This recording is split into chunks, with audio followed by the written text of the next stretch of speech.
श्री स्वामी समर्थ. मी ऋतुजा.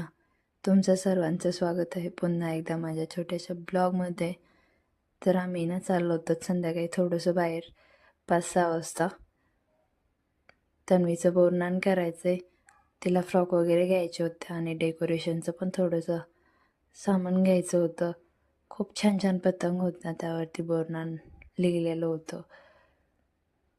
त्यानंतरून हळदी कुंकवाच्या दिवशी बांधायला पण बऱ्याचशा प्रकारच्या वस्तू होत्या. प्लॅस्टिकचे डबे वगैरे होते. मग आम्हाला तन्वीला ना सायकल घ्यायची होती, तीच पाहत होतो. 1-2 आम्ही पाहिल्या, त्याच्यात तन्वीला बसून फिरून पण पाहिलं थोडंसं. मग आम्हाला ब्लॅकवाली आवडली, ती तर सायकलमध्ये बसून खूप खुश होती. त्यानंतर मग ब्लॅकवाली फायनली घेतली. तर चला भेटूया पुढच्या ब्लॉगमध्ये. तोपर्यंत बाय.